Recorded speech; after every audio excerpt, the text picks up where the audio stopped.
Hello everybody, a very warm welcome back to MEC-TEC. Now we're back on the old Alfa today. It's about time that I did a bit more work on this. Since the last video of all that cleaning and polishing, I've done absolutely nothing on it. I haven't had time to do anything. I've been working on the house again. That is now slowly coming together upstairs, and I've got a bit less to do in there now, so I'm hopefully going to get a bit more time on working on cars. So I've decided I'm going to get the front bumper taken off of this today because I'm not happy with the paintwork on it. I want to get it painted and sort it out. It's covered in chips and lacquer peel and everything else, and it ruins the front of the car in my opinion. So that is going to be today's job for a start. We're going to get the whole front end stripped off of this and also make sure there is no other hidden damage behind it, because obviously you had a bit of action before. You can see this bumper doesn't fit very well along this line here, so I want to have a look at that and make sure there's nothing hiding behind there. And also, if it does need a new front bumper, then obviously I'll have to get a new one, but I'm hoping we can just repaint this one with any luck. So let's get the camera set up, crack on and have a look and see how this comes apart, because I have absolutely no clue. Right, I've just given the front end a quick wipe down just so you can see what we're dealing with here.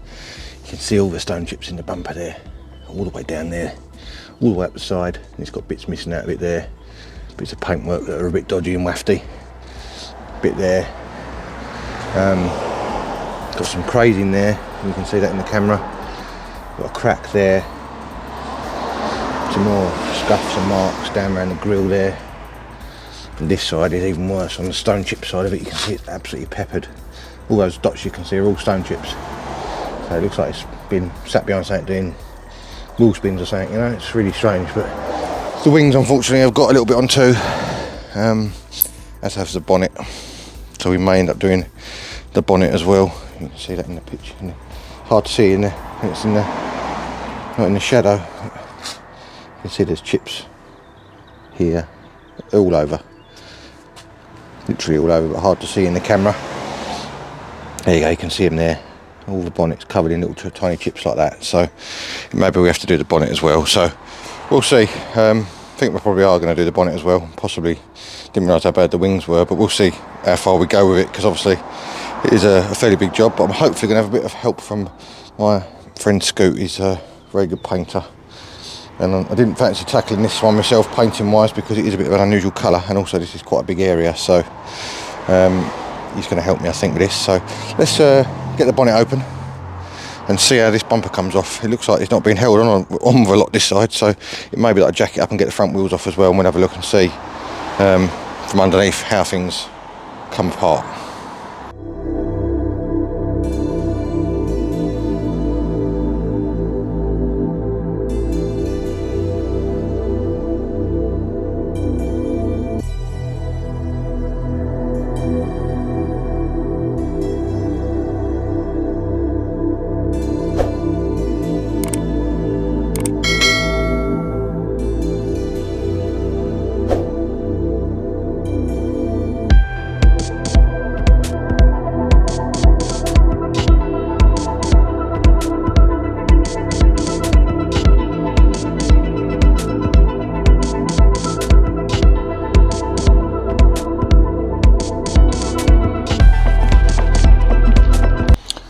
Right, after a lot of cursing and cutting and snapping bolts, I've got the bumper off.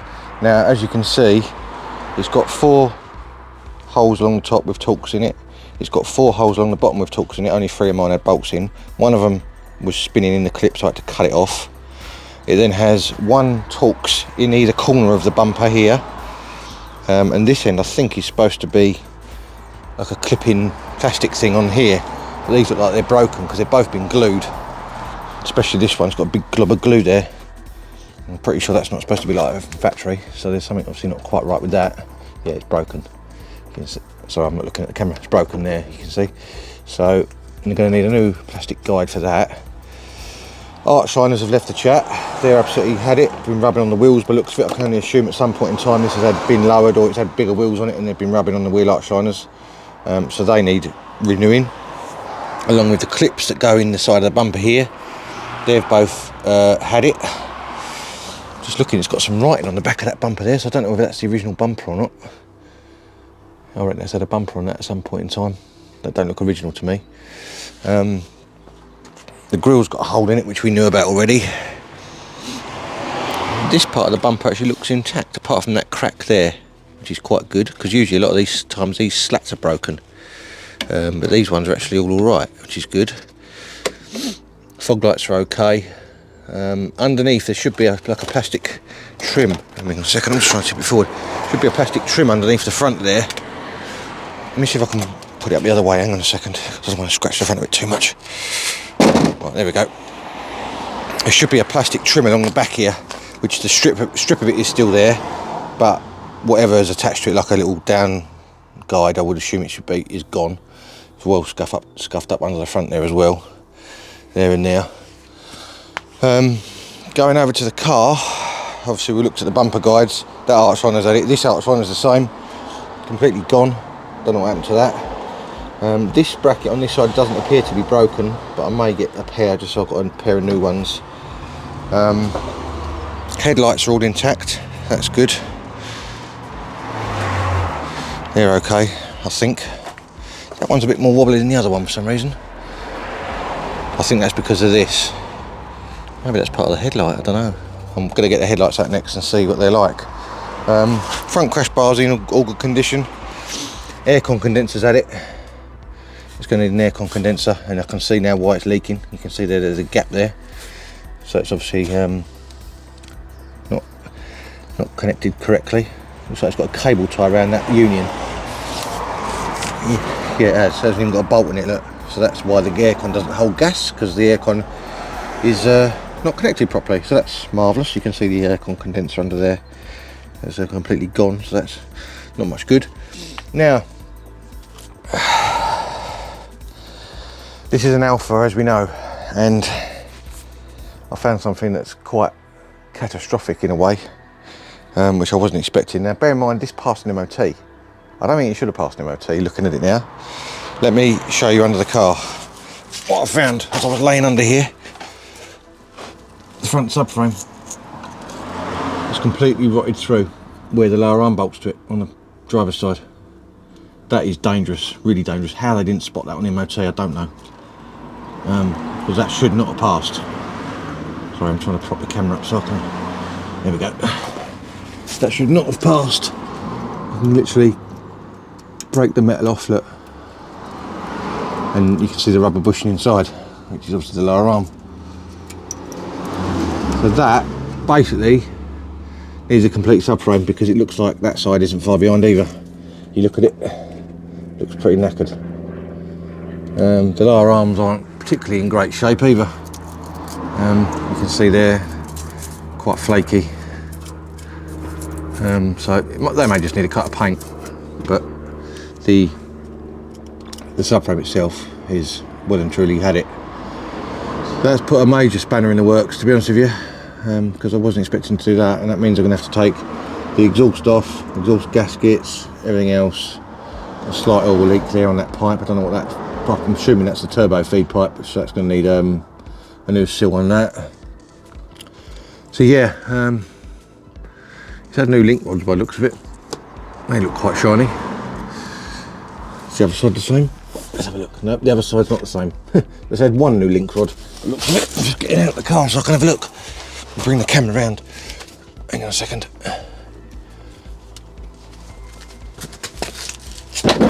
Whoop. Kick the bumper. No, it's had one new link rod. That's really marvellous. That bush doesn't look that great in that lower arm either.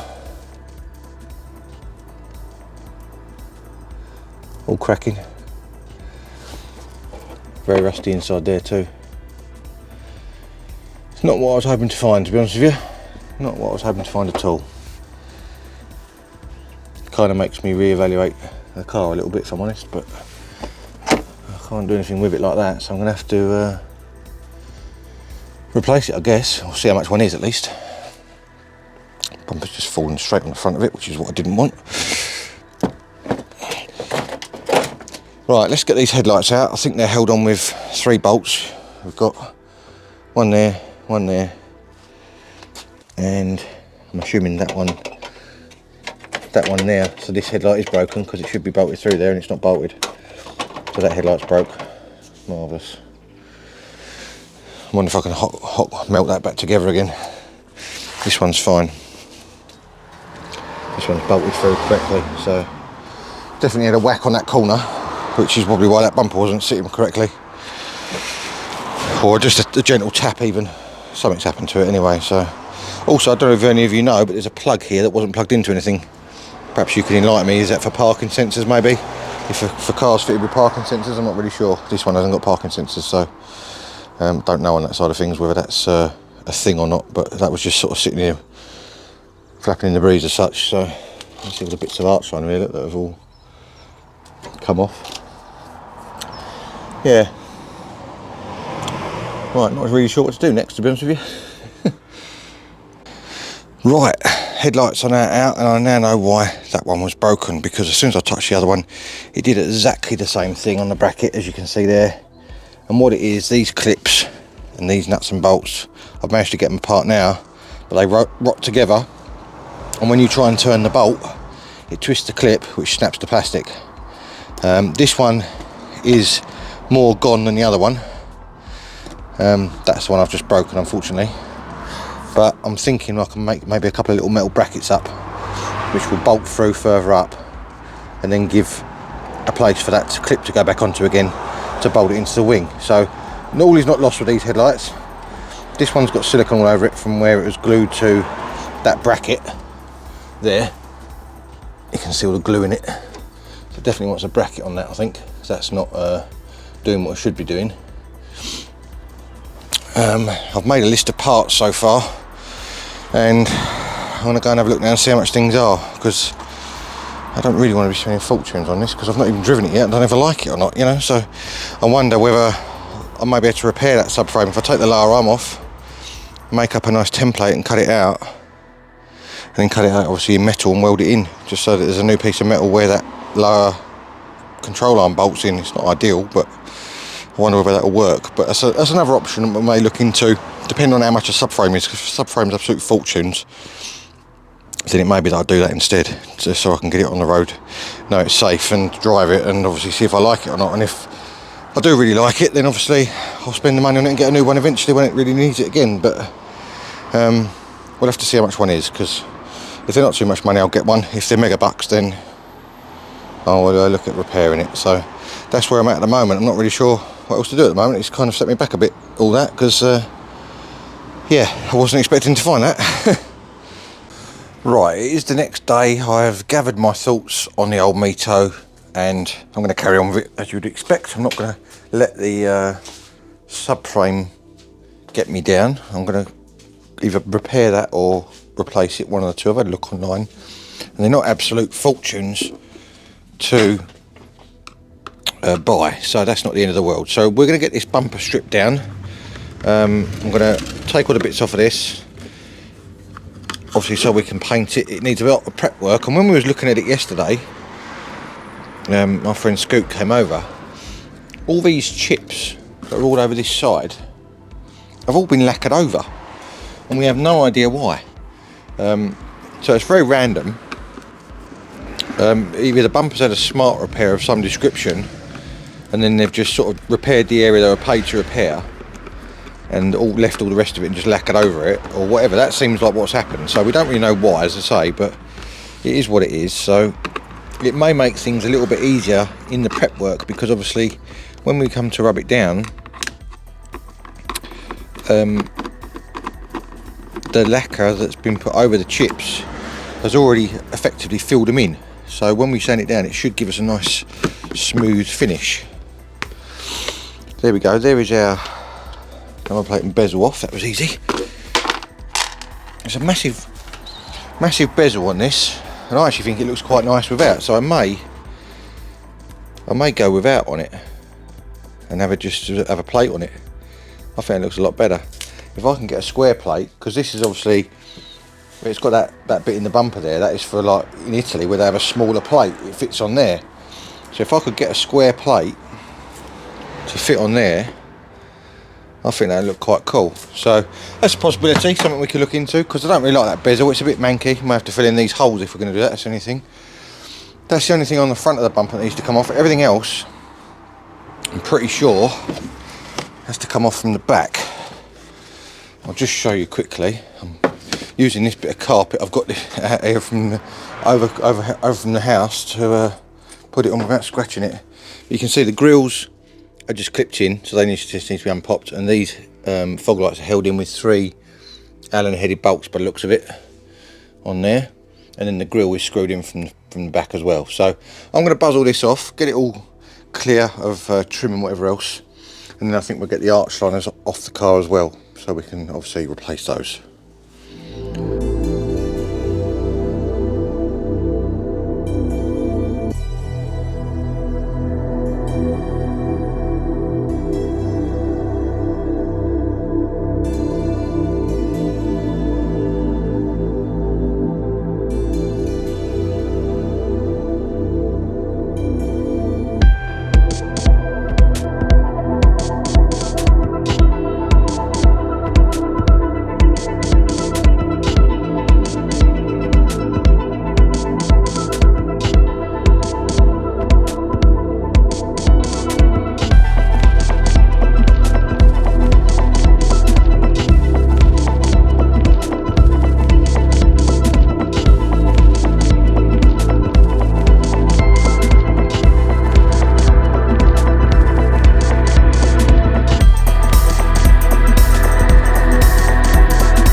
Right, next thing we're going to tackle taking out is this aircon rad. Now, by the looks of it, it's held in with 2 8mm. I've got a 7, so that's not going to fit. And 2 8mm at the top and 2 clips, and 2 8mm at the bottom by the looks of it. And then we've got to take the pipe off that side, which at the moment is just being held on with a cable tie.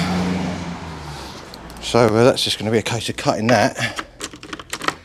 Just get an 8mm socket and we'll get that buzzed off, and then we can see exactly which one we need to get then, because I don't want to get the wrong one, you see.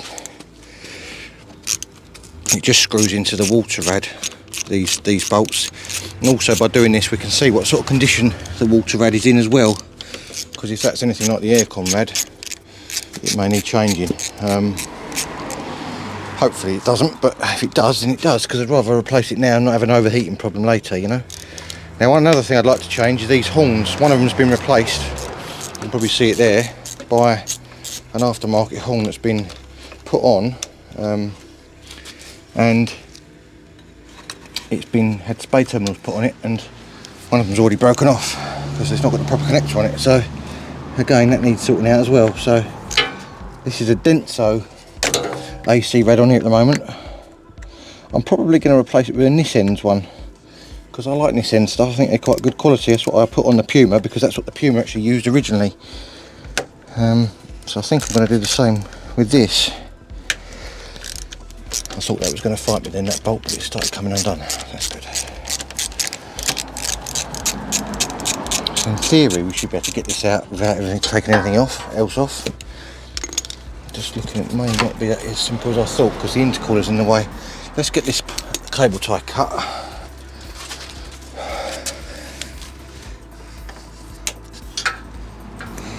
That will release this pipe. Just doing absolutely nothing. Just come straight off. Got a clip here. Please squeeze that. Should be able to winkle this out, hopefully. A little bit of something leaking out the system there. Don't know what that is. It may be easier if we take the horns off. Just a 10mm there by the looks of it, and then we can winkle it out the top.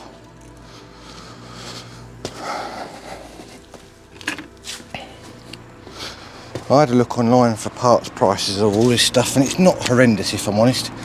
And this end's AC rad is about 65 quid, so it's not too bad.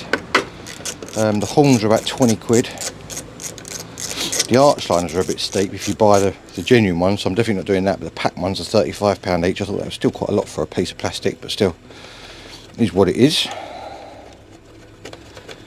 What else did I look up on it? Oh, the subframe brand new is 120 quid. But that's a pattern aftermarket one. You can see those horns there, look. It's all just been lashed together to get a second horn working on it again. So I'm not sure whether I'm going to go for a patent subframe or a second-hand genuine one. Obviously a patent one's going to be better condition, but a genuine one might be better quality, if that makes sense. So it's got a big bow in this rad.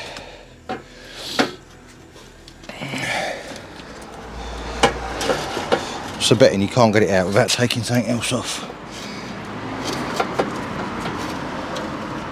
It's absolutely had it, this air Conrad. It's absolutely annihilated. But the water rad behind looks good, so that's good. From what I can see at the moment anyway. I'm not 100% sure how this comes out. If it does come out, that is. It may be easy to just take this cross member off, which is 4 bolts either side.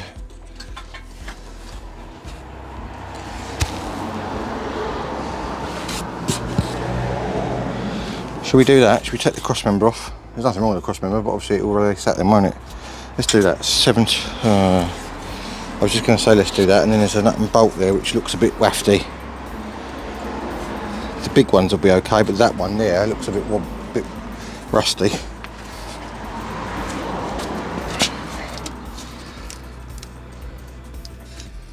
I'm not actually sure what that one's doing, to be honest with you. But still, let's put that back in there so I don't lose that.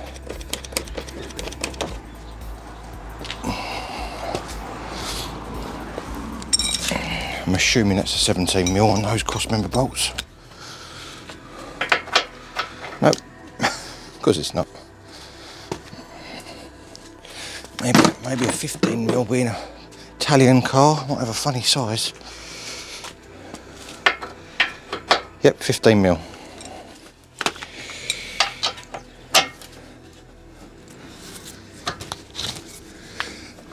I'll tell you what I'm going to do. So I'm going to hit all the back and get to the backs of those bolts. I'm going to hit them all with some WD-40 before I try and undo them, because otherwise that's going to be a world of pain.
Almost rusty.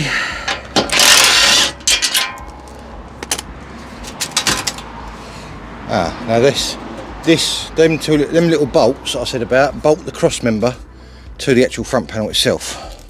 What's the betting they're not going to come undone? Nope, snapped off. There you go. One way of doing it. Don't really need them anyway, to be honest with you. That one snapped off too, and there goes the air Conrad with it. So there you go. That's the way to do that. As you can see by the back of that rad, all the fins completely gone, falling out of it. It's well and truly knackered.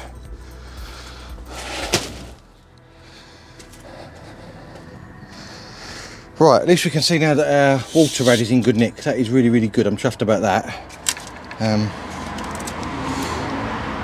Don't think there's going to be anything wrong with leaving that off for the time being. Leave that cross member off.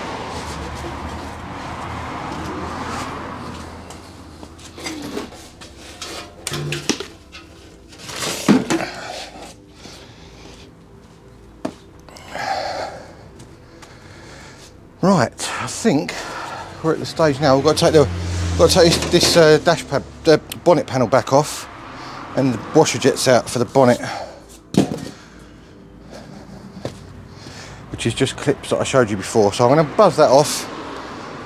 I showed you them before, but I'll just show you again. They're just clips you squeeze together. That dash pad comes off. You pop the washer jets out from behind. They just squeeze together and pop out. And that's all we need to strip on the bonnet, because obviously there's nothing else on it. So that should be absolutely fine. So let's get them out. I'll do that off camera, and then we should be on to bodywork. Right, the Mito bumper is now on the trestle. As you can see, we've done a few repairs on this.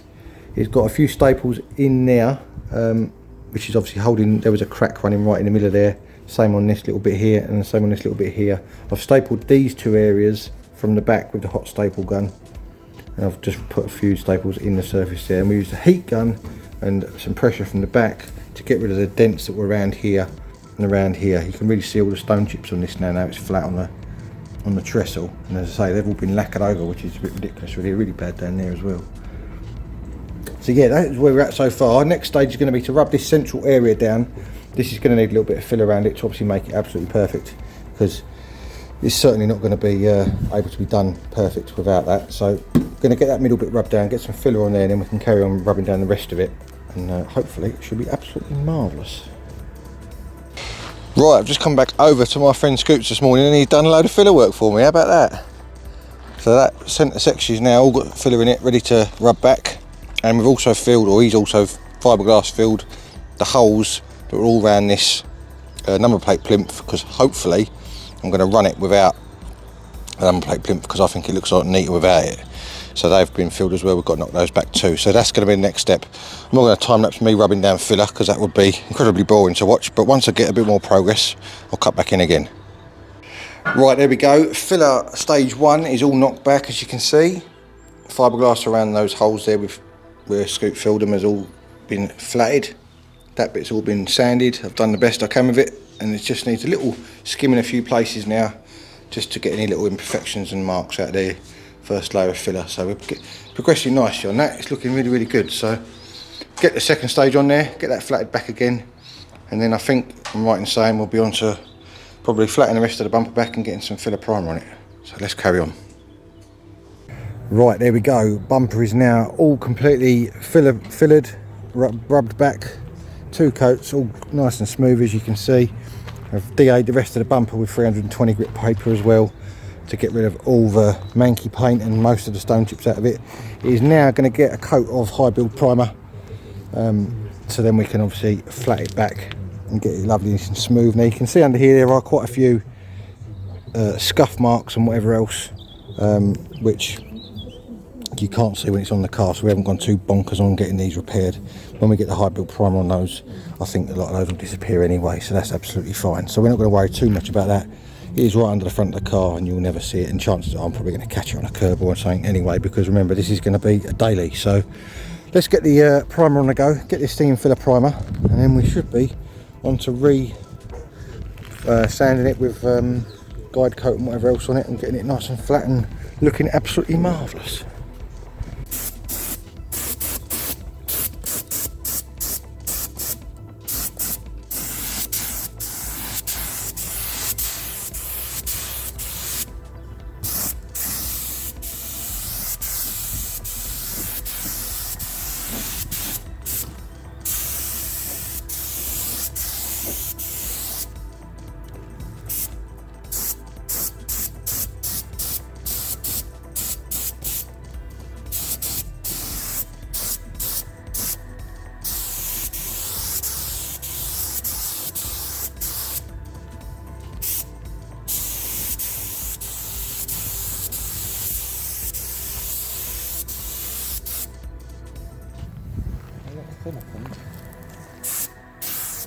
That wafty paint that's still on it. Yeah.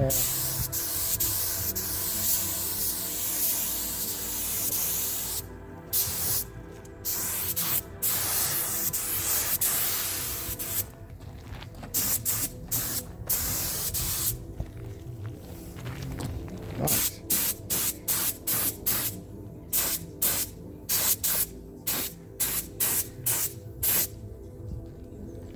There we go, first coat on. How many coats did it get? Oh, three. So it's another 2 coats just like that. We do them off camera. Just thought I'd show you one of them going on. Fill a primer and then we can start getting it nice and flat. Right then, that is where we're going to have to leave it for this episode on MEC-TEC. I'm sorry for the abrupt ending in proceedings of the work that was going on. Unfortunately, timings obviously went a bit wafty with as far as I started filming the video. Unfortunately, my friend Scoop was going away this week, as was I. So we've both been away for a few days, hence why work has kind of stopped abruptly. But in the meantime, I have got 2 brand new bumper guides that go on the wings, and I've also got the new AC rad to go on the Alfa. So that is really, really good. So I've got a couple of bits turning up. I've also got some new bolts coming for the lower bumper fixings into the bottom of the front panel, and also for the wing fixings I had to drill out on one side at least. I've got new bolts coming for those. I've also got arch liners hopefully on the way as well. So by the time we've finished doing all the bodywork that we've now started, we should have all the bits to put this thing back together again. As I say, I've not done any more since that last clip, so the bumper is still sitting over at Scoots, and we need to rub that down, flat that down with some probably 600 or 800 wet and dry, get all the guide coat off of that filler primer, make sure that it's as flat as it possibly can be, and then we'll be on to getting some colour onto it, obviously once we have prepped the bonnet and the wings on the car, because obviously there's no point in painting one bit without the other. So there we go. On the Lotus side of things, I have got a brand new set of exhaust valves. Unfortunately, I missed the delivery for them, but they will be here this coming Monday. So I've got a brand new set of exhaust valves for the head for the Lotus, so we can crack on with the engine build on that as well at the same time as doing the Alfa. I'm sorry, I cannot speak today for some reason. I don't know why. It must be the heat, because it's quite warm here today. Anyway, if you do like what you see, make sure you do 4 things for me: like, subscribe, share, and hit the notification bell. It's all free, it costs you absolutely nothing, and I really do appreciate it. It's a massive, massive help to the channel. The subscribers have gone up a fair bit over the last couple of weeks, so I'm well chuffed about that. So that is really, really good. If you can carry on that trend going, that would be absolutely mega. As I say, I can only apologise for the abrupt ending in sort of work on the Mito this week, but I figured it would be better to get a video out showing you the progress so far, rather than holding all the footage together until we get a bit more done and it'll be a longer video. So half-hour video this week, I thought that would be all right. So there we go. All that's left me to say is thank you very much for watching, and if you want to join me soon for more automotive adventures, I will see you again next time. Cheers, guys.